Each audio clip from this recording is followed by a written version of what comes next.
नमस्कार दोस्तों, स्वागत है आपका कहानियाँ और कविताएं चैनल में। आज की कहानी का नाम है गंगा स्नान। माँ, गंगा नहाने चलोगी? कई दिनों से कह रही थी कि मुझे गंगा नहला दो। इस बार तुम्हें नहला ही लाता हूँ। आज ट्रेन का टिकट कटा लिया है। यह सुनकर गोमती जी बोल उठी, तू सच कह रहा है बेटा, मुझे यकीन नहीं हो रहा है। यकीन करो माँ, यह देखो टिकटें। बेटे ने जेब से टिकटें निकालकर गोमती जी को दिखाई और बोला, अब जाने की तैयारी कर लो माँ। जो जो सामान चाहिए बता देना। अगले हफ्ते आज के ही दिन चलेंगे। कौन कौन चलेगा बेटा? सभी चल रहे हैं ना? नहीं माँ, सब जाकर क्या करेंगे? कुंभ में बहुत भीड़ रहती है, सबको संभालना मुश्किल होगा। बस हम दोनों ही चलेंगे। गोमती जी ने बहू की ओर देखा।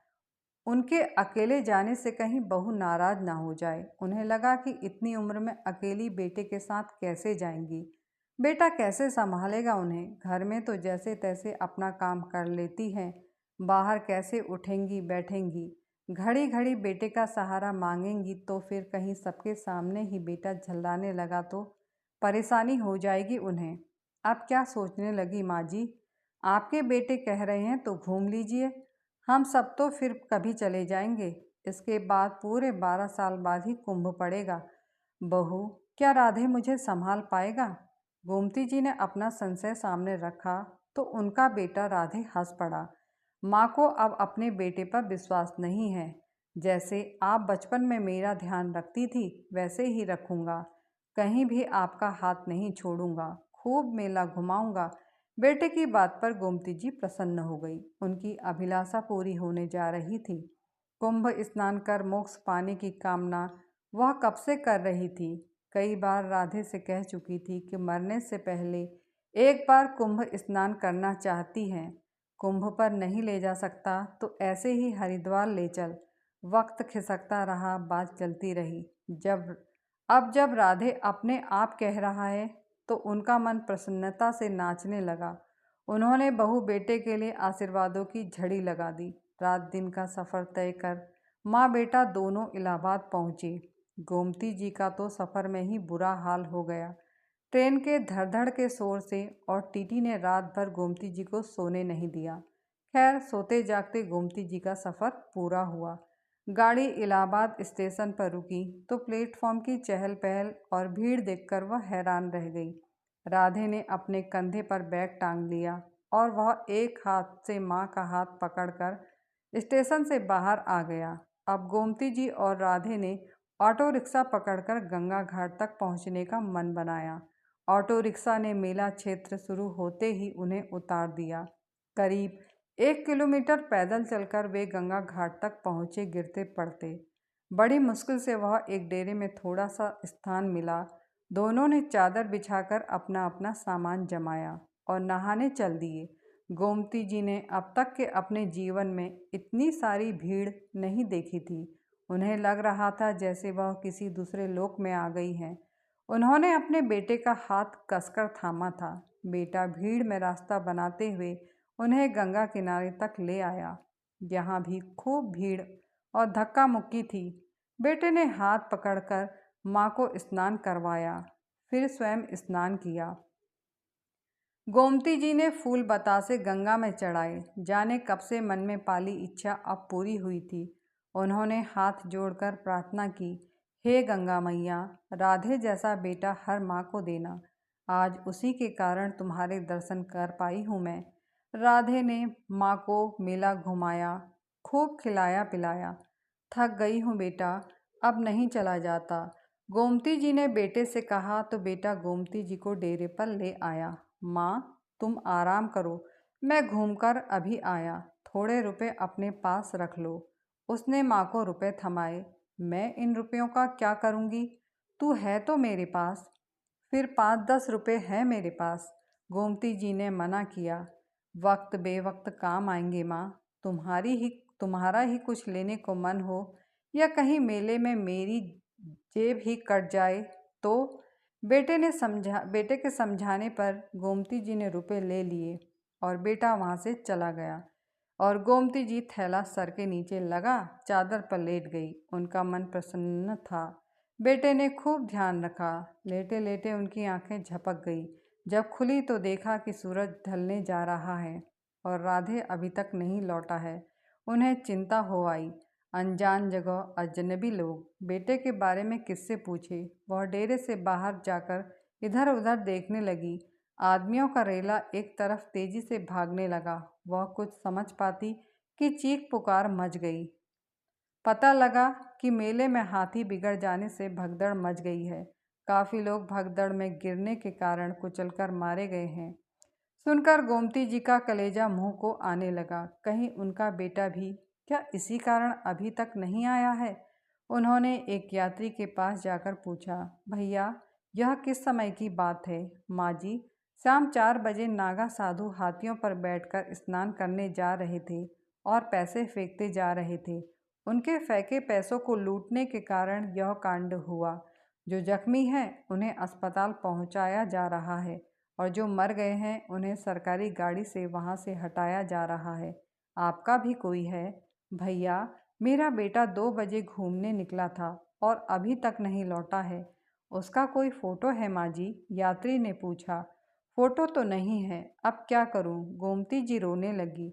माँ जी, आप रोइए मत। देखिए, सामने पुलिस चौकी है, आप वहाँ जाकर पता कीजिए। गोमती जी ने चादर समेटकर थैली में रखी और पुलिस चौकी पहुंचकर रोने लगी। लाउड स्पीकर से कई बार अनाउंस कराया गया।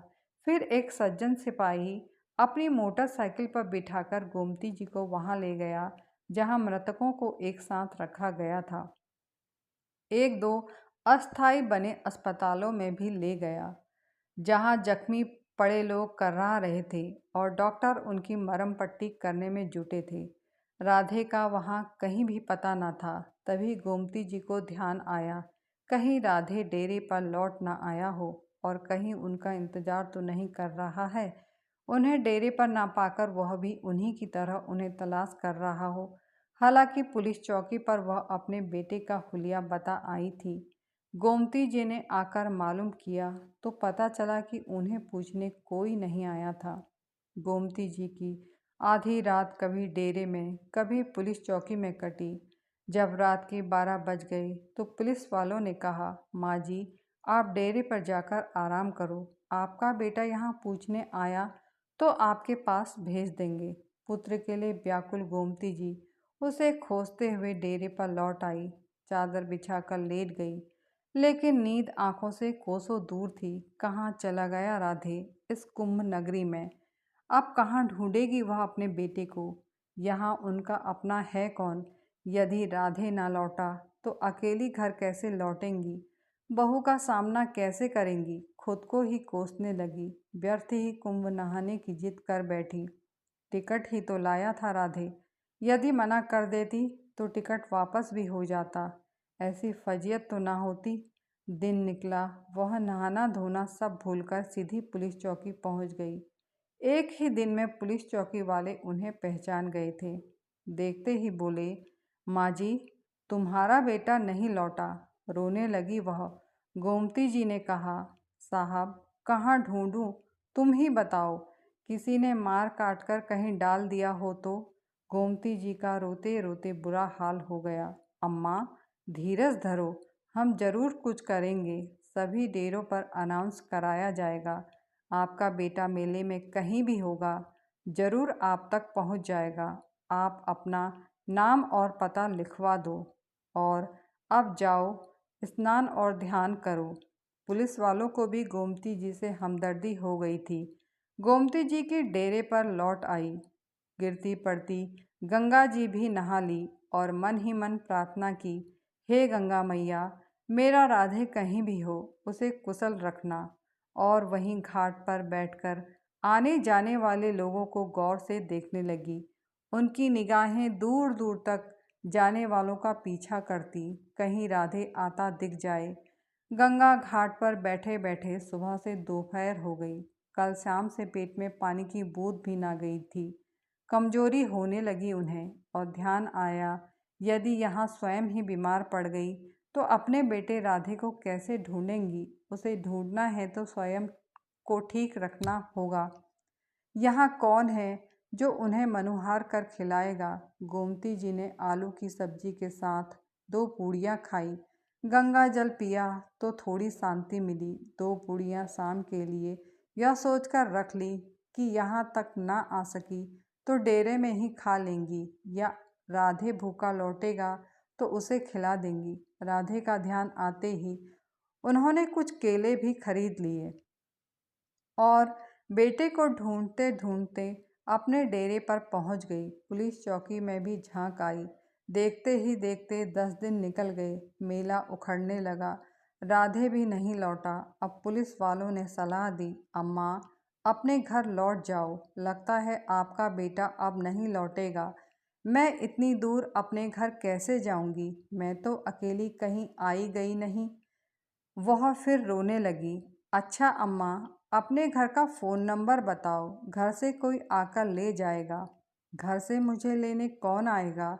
अकेली बहू बच्चों को छोड़कर कैसे आएगी? बहू किसी नाते रिश्तेदार को भेजकर बुला लेगी आपको। किसी का भी नंबर बताओ। गोमती जी ने अपने दिमाग पर लाख जोर दिया, लेकिन हड़बड़ाहट में किसी का नंबर याद नहीं आया। बुढ़ापे में याददाश्त भी कमज़ोर हो जाती है। पुलिस चौकी में उन्हें उनके गांव के पास एक व्यक्ति मिला तो पुलिस वालों ने उसका नंबर लेकर उसी के साथ गोमती जी को भेज दिया। 2 दिन बाद लगभग 1 बजे गोमती जी बस से अपने गांव के स्टैंड पर उतरी और पैदल ही अपने घर की ओर चल दी। उन्हें यह समझ में न आ रहा था कि वह बहू से कैसे मिलेंगी। इसी सोच विचार में वह अपने घर के द्वार तक आ पहुंची। वहां खूब चहल पहल थी। घर के आगे भीड़ लगी थी और खाना चल रहा था। एक बार तो उन्हें लगा कि वह गलत जगह आ गई हैं। तभी पोते तन्मय की नज़र उन पर पड़ी और वह आश्चर्य और खुशी से चिल्लाया, पापा, दादी माँ लौट आई, दादी माँ जिंदा है। उसके चिल्लाने की आवाज़ सुनकर सब दौड़कर बाहर आए। शोर मच गया। अम्मा आ गई, गोमती जी आ गई। राधे भी दौड़कर आ गया और माँ से लिपटकर बोला, तुम कहाँ चली गई थी? मैं तुम्हें ढूंढकर थक गया था। बहू भी दौड़कर गोमती जी से लिपट गई और बोली, माँ जी, हमने सोचा था कि माँ जी नहीं रही। यही ना बहू, गोमती जी के जैसे ज्ञान चक्षु खुल गए, इसलिए आज अपनी सास की तेरवी कर रही हो। और तू राधे, मुझे छोड़कर यहाँ चला आया। मैं तो पागल हो गई थी, घाट घाट तुझे ढूंढती रही। तू सकुशल है, तुझे देखकर मेरी जान लौट आई। माँ बेटे दोनों की निगाहें टकराई और नीचे झुक गई। अब यह दावत माँ के लौट आने की खुशी के उपलक्ष्य में है। सब खुशी खुशी खाओ, मेरी माँ वापस आ गई। खुशी से नाचने लगा राधे। फिर सब बहू और बेटे को बधाई देने लगे। वे सभी रिश्तेदार जो गोमती जी की गमी में शामिल होने आए थे, गोमती जी के पांव छूने लगे। कोई बाजे वालों को बुला लाया। बाजे बजने लगे, बच्चे नाचने कूदने लगे। माहौल एकदम बदल गया। राधे को देखकर गोमती जी सब भूल गई। शाम होते होते सारे रिश्तेदार खा पीकर विदा हो गए। रात को थककर सब अपने अपने कमरे में जाकर सो गए। गोमती जी को भी काफ़ी दिनों बाद नींद आ गई। अचानक रात में गोमती जी की आंखें खुल गई। वह पानी पीने उठी। राधे के कमरे की बत्ती जल रही थी और वह धीरे धीरे बोलने की आवाज़ आ रही थी। बातों के बीच में माँ सुनकर वह रुककर राधे के कमरे के बाहर कान लगाकर सुनने लगी। बहू कह रही थी, तुम तो माँ को गंगा स्नान करवा के मोक्ष दिलाने गए थे। माँ तो वापस आ गई। मैं तो माँ को डेरे में छोड़कर आ गया था। मुझे क्या पता कि माँ लौट आएगी, लेकिन पिछले 12 दिनों से मेरी आत्मा मुझे धिक्कार रही थी। मैंने माँ को मारने या त्यागने का पाप किया था। मैं सारा दिन यही सोचता था कि भूखी प्यासी मेरी माँ पता नहीं कहाँ कहाँ भटक रही होगी। माँ ने मुझ पर विश्वास किया और मैंने माँ के साथ विश्वासघात किया। माँ को इस प्रकार गंगा घाट पर छोड़कर आने का अपराध जीवन भर दुख पहुंचाता रहेगा। अच्छा हुआ कि माँ लौट आई और मैं माँ की मृत्यु का कारण बनते बनते बच गया। बेटे की बात सुनकर गोमती जी के पैरों तले जमीन खिसक गई। सारा दृश्य उनकी आंखों के आगे सजीव हो उठा। वह 10 दिनों में लगभग सारा मेला क्षेत्र घूम ली। उन्होंने बेटे के नाम की जगह जगह घोषणा कराई, पर अपने नाम की घोषणा कहीं नहीं सुनी। इतना बड़ा झूठ बोला राधे ने मुझसे। मुझसे मुक्त होने के लिए ही मुझे इलाहाबाद ले गया था। मैं इतना भार बन गई हूँ कि मेरे अपने ही मुझे जीते जी मारना चाहते हैं। वह खुद को संभाल पाती कि धड़ाम से वहीं फर्श पर गिर पड़ी। सब झेल गई, पर यह सदमा नहीं झेल सकी। कहानी देखने व सुनने के लिए आप सभी का तहे दिल से धन्यवाद। अगर आपको कहानी पसंद आई हो तो मेरे चैनल को सब्सक्राइब करने का कष्ट कीजिए और साथ ही लाइक का बटन दबाना मत भूलिए। धन्यवाद।